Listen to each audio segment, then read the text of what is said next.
कुमकुम की मेहरबान सास ने बनाया अपनी बहू के लिए अलग आशियाना और लोगों के बेहद इसरार पर इस सवाल का जवाब दिया कि उस खूबसूरत आशियाने में जो उन्होंने अपनी बहू के लिए बनाया उसमें कौन रहेगा। लेकिन हमारी प्यारी सी बवरचन आंटी ने दिया अधूरा जवाब और आए बाएं शाएं करके लोगों को मुतमईन कर दिया कि मेरी बहू जो है वो मेरे साथ ही खुश रहती है। तो आज की वीडियो का करेंगे खुलासा कि बहू को कौन सा शरबत घोल के पिलाया हुआ है आंटी ने, जो बहू सास के ऊपर मरती है और सास के बगैर खाना नहीं खाती। सास जब अलग होने का नाम लेती हैं तो रोने लग जाती हैं। इतनी मोहब्बत, इतनी ही प्यारी सास तो हमने ज़िंदगी में पहली बार देखी है, जिसकी जुदाई का गम जो है वो बहू को परेशान कर देता है और रोने पर मजबूर कर देता है और वो नए घर में भी नहीं जाना चाहती अपनी सास के बगैर। ठीक है, बहुत अच्छी बात है। तो आज आंटी ने जो कुछ कमेंट्स के जवाब दिए उसका खुलासा करते हैं। तो वीडियो को आपने बिल्कुल भी स्किप नहीं करना, चैनल को करना है सब्सक्राइब, वीडियो को करना है लाइक और शेयर। अस्सलाम वालेकुम जी, कैसे हैं आप सब लोग? उम्मीद है कि सब ठीक होंगे और अपनी फैमिलीज़ के साथ सेफ होंगे। अल्हम्दुलिल्लाह मैं भी बिल्कुल ठीक हूँ। आप सबकी दुआ और सपोर्ट का बहुत बहुत शुक्रिया। तो अगर मैं अच्छी ना होती, अगर मैं अपनी बहू के साथ इंसाफ ना करती, अगर मैं अपनी बहू के साथ प्यार मोहब्बत से ना चलती, तो कभी भी मेरी बहू जो है वो अपनी बहन का रिश्ता हमें ना देती, हमारे छोटे बेटे के लिए। और उसके बाद क्या कहा कि प्लीज़ खुदारा रिश्तों में दरारें मत डाला करें, उल्टे सीधे कमेंट्स करके, उल्टी सीधी वीडियोस बना के लोगों के रिश्तों में दरारें मत डाला करें। तो सबसे पहले तो मैं वीडियो को यहीं से स्टार्ट करूँगी। आंटी ने ये बात बहुत अच्छी की और ये आंटी की बात से ही मैं अपनी वीडियो का आगाज़ करती हूँ। आंटी जी बहुत अच्छी बात की, बहुत बिल्कुल ठीक कहा। लेकिन ये बात कहने से पहले आपको अपने गिरबान में झाँकना चाहिए था। अभी तो जुमा 8 दिन नहीं हुए कि आप अपनी वीडियोस में किस कदर ससुराल वालों को ज़लील और रुस्वा कर रही थी। और वो दिन भी कौन से थे जब आपकी छोटी बेटी आपके घर आई हुई थी आपसे मिलने के लिए, चले रहने के लिए आई थी या मिलने या रेस्ट करने, क्योंकि मुझ तक कुछ इतलात पहुंची हैं कि उनकी तबीयत शायद कुछ ख़राब थी तो आपके पास वो रेस्ट करने आई थी। बाकी गैब का इल्म तो अल्लाह ही जानता है। तो बताने वाले तो बताते हैं कि भाई कुछ मामलात ऐसे थे जिसमें आपकी बेटी की तबीयत ख़राब हो गई थी। तो फिर वो तो पहले भी आप हमें पता है कि जब उसकी तबीयत ख़राब होती है तो वो आपके पास ही रहती है। चाहे फिर हल्का सा मामूली सा हाथ का इन्फेक्शन हो, फिंगर पे कोई मसला हो, जैसे वो रिंग उसकी फंस गई थी और उसकी स्वेलिंग हो गई थी, तब भी वो आपके पास ही आके रुकी थी। तो उनको खांसी ज़ुकाम बुखार हो या उल्टी मोशन हो तो वो भी आपके पास आ जाती हैं। तो इस बार भी मुझ तक यही इतलात पहुंची हैं कि तबीयत नासाज थी, कोई सीरियस इशू था जिस वजह से वो ज़्यादा बैठी पे काम भी नहीं कर सकी। और वो ही मामलात जो हैं हस्बैंड वाइफ के रिश्ते में भी क्या कहते हैं ना, दरार का बायस बन रहे थे। तबीयत कुछ इतनी नासाज थी तो उस वजह से शोहर भी जो हैं वो थोड़े नाराज़ थे। बहरहाल वो तो मसला हल हो गया। आपने जो नमाज़ें पढ़ी, जो दुआएं की, जो आपने वजीफ़े किए, अल्लाह ने आपकी वो दुआएं वो वजीफ़े कबूल कर लिए और आपकी साहबजादी अपने घर फाइनली चली गई। अल्लाह उसको आबाद रखे, खुश रखे और दूधो नहाए फूले फले, आमीन। तो अब बात कर लेते हैं जी। आपने कहा कि किसी के रिश्तों में दरारें नहीं, तो आंटी जी क्या आपको नहीं लगता कि आपने भी, जब आपकी बेटी आपके घर बैठी थी, तो आपने अपनी बेटी और आपके अपने दामाद के रिश्ते में और उसकी सास के रिश्ते में दरार डालने की पूरी भरपूर कोशिश की? पिछले चंद दिनों से आपने कुछ ऐसा कंटेंट बनाया जिसमें आप बार बार एक ही बात करती थी कि जब लोग रिश्ता लेने आते हैं तो बड़े मासूम नज़र आते हैं, जब रिश्ता लेने आते हैं तो सदके वारी जाते हैं, हर डिमांड पूरी करने को तैयार होते हैं और मतलब कि उन्हें हम अच्छे लगते हैं, उन्हें उनमें हम में उनको कोई बुराई नज़र नहीं आती। लेकिन जब वो रिश्ता ले लेते हैं तो फिर उसके बाद वो बेटियों पे लड़कियों पे जुल्म ढाते हैं।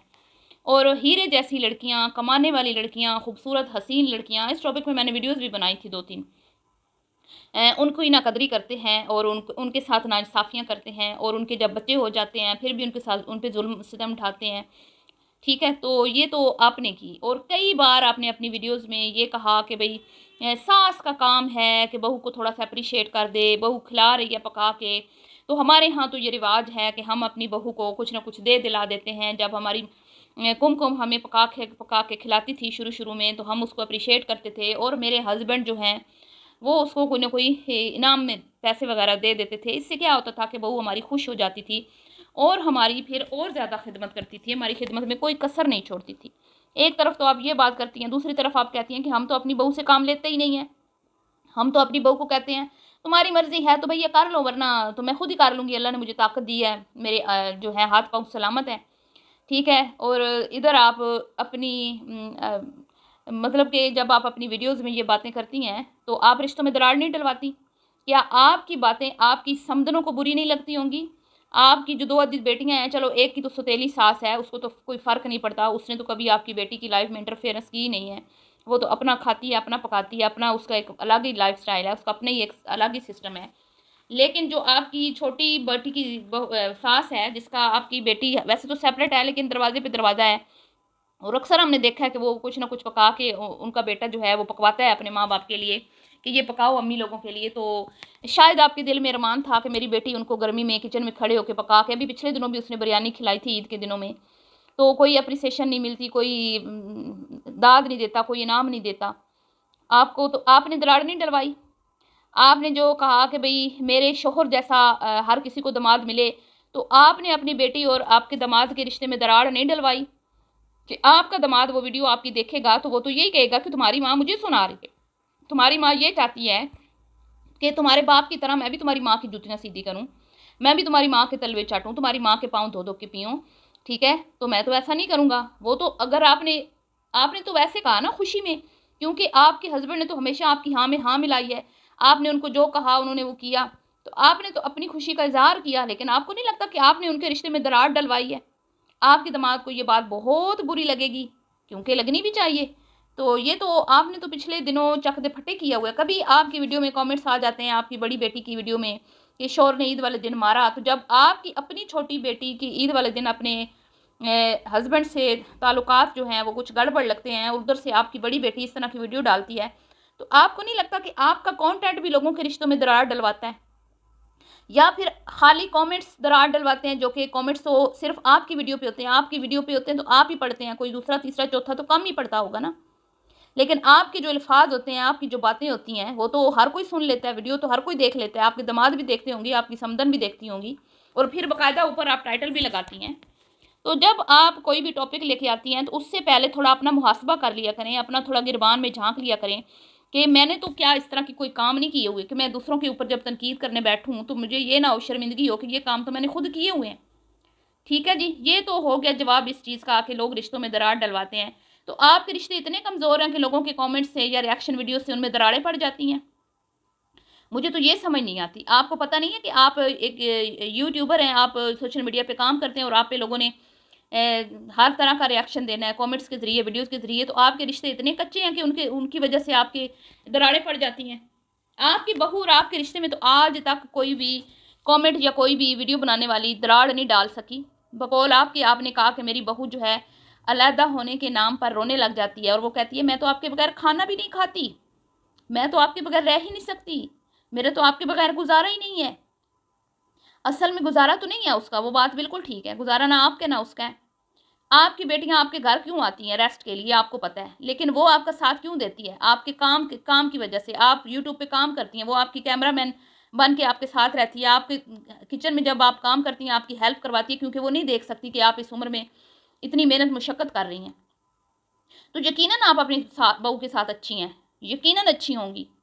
मैं नहीं कहती आप अच्छी नहीं हैं, लेकिन जब आप अपनी बेटियों के साथ होती हैं ना, तब आपकी टोन कुछ और होती है, तब आप अपनी बहू के साथ आपका रवैया कुछ और होता है। अभी हाल ही में आपकी बड़ी बेटी केक लेके आई थी, तो आपने तो नहीं बताया अपनी बहू को कि चलो ऊपर नंद आई है तुम्हारी मदर्स डे का केक लेके, चलो आओ मिल के काटते हैं। आप लोगों ने अकेले वो केक काटा, आप लोगों ने अकेले वो केक खाया, और उसके बाद जब वो इंटर हुई तो आपने हंस के कहा लो जी मोहतर भी आ गई है। क्योंकि आपकी बहू और आपका रिश्ता परफेक्ट है। मुझे लगता है कि आप अपनी बहू के साथ ठीक हैं। मुझे नहीं लगा कभी भी कि आपकी बहू के साथ आपका जो रिश्ता है वो मतलब कि कोई उसको कोई मसला है आपसे, ठीक है? वो समझती है कि ये मेरा ससुराल है, ये मेरी सास है, और मेरी सास से वो कुछ ज़्यादा तवक्कुआत रखती नहीं है। वो उसको पता है कि ससुराल में किस तरह सर्वाइव करते हैं, हर एक चीज़ का पता है, ठीक है? सॉरी, इस तो उसको हर एक चीज़ का पता है।